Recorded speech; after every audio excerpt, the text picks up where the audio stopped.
All right, ladies and gentlemen, welcome back to the channel, guys. Today we have a Houston Rocket video. We are going to talk about first-round pick Alperen Sengun. I am in love. First off, he is super dope. I mean, he's got a ton of drip. And second off, his potential is through the roof. So, in an unexpected move, the Rockets traded away two protected first-round future draft picks via Washington and via Detroit to Oklahoma City for the draft rights to Turkish big man Alperen Sengun. The Thunder selected him 6'10" at 16 overall, and I just think everybody wanted it.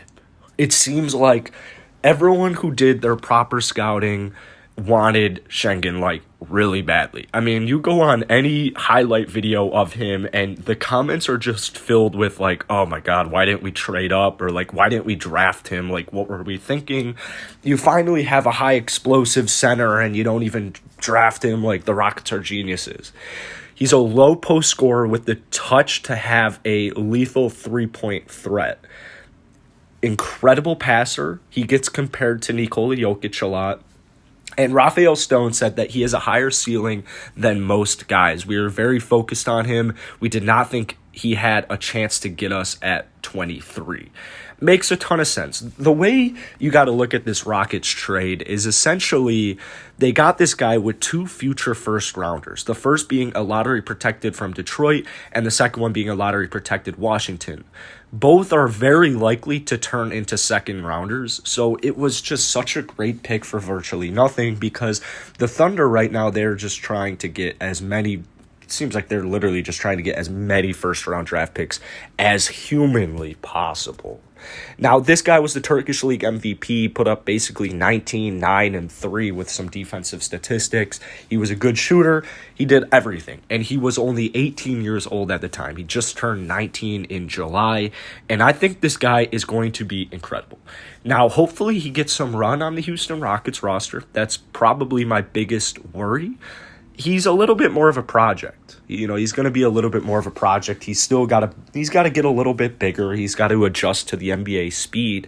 But you know what Luka Doncic said? It's way easier to score overseas, or it's way easier to score in the NBA than it is overseas. And so if that's true, I wouldn't be surprised if Sengun's really good in a couple of years. Hopefully this season, because I think Usman's going to get about 15 minutes a night. I think Sengun should get 20. My concern is that the Rockets go out and they actually re-sign Kelly Olynyk, they sign Daniel Tice, they sign Zach Collins, and then all of a sudden it's just like, well, we used to have so many guards, and now we have so many guards, so many centers, not really anything in the middle, but we have so many centers now. And so I'm actually just kind of hoping that the Rockets actually stay put this offseason because I don't want them to waste any money on a guy who isn't going to be on the Rockets long term. I would rather have Garuba and Sengun play as many minutes as they humanly can for the first season. I know it might be, if you're a GM and you hear that, or if you're a coach and you hear that, you're like, no, we need these guys to develop, and you know, we need them to play behind veteran guys. But that's like my biggest fear is they sign like Tice and Collins, and it's like, shoot, is Sengun and Garuba even gonna play this season? But I would say he'll probably hover around the 20-minute mark a game, and I would have to say his first year statistics, I will have to go in 20 minutes. I'm going to go 13-5. 13-5. But I definitely think he'll have his games. Hopefully he gets some starts at the very least just because of, you know, injuries or COVID positive tests, whatever is going to happen next year, because it's probably not going to be as normal as people are thinking. I mean, it seems like every city's kind of getting a little bit stricter, and so next season COVID, it might play another role, and if it does, it's probably better for these young players because it might mean they get more run. However, hopefully it's not as dysfunctional of a season next year. Now, like I said, he's just got to get a little bit bigger, but he's already equipped. You know, he's just won MVP, so he's got the confidence. He's clearly got the explosive play. He's a project-esque player. But you just didn't have anything to lose with this pick. You practically gave up nothing.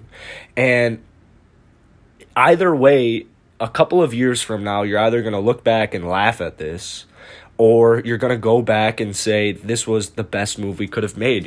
I don't think that the Rockets will regret moving or passing on Evan Mobley just because they got Garuba, they got Sengun, they got an offensive stud, and they have a defensive stud now. And they practically filled our need with needing more big men just in one draft by having 4 first-round picks.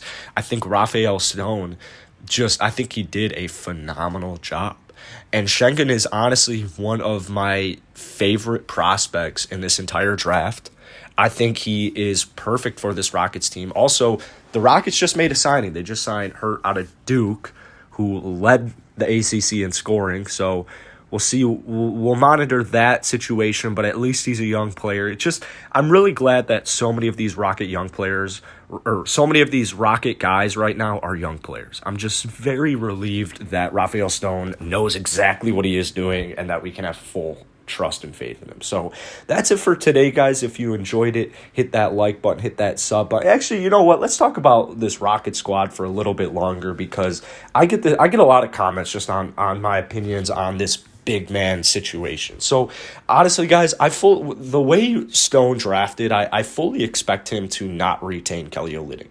I think he's done with Kelly. I think he realizes 30, when you're past 30 on a rebuilding team that just has so many young players, that veterans can help, but maybe not a veteran like Kelly Olynyk, who's going to require at least a 3-year contract and at least $15 million a year.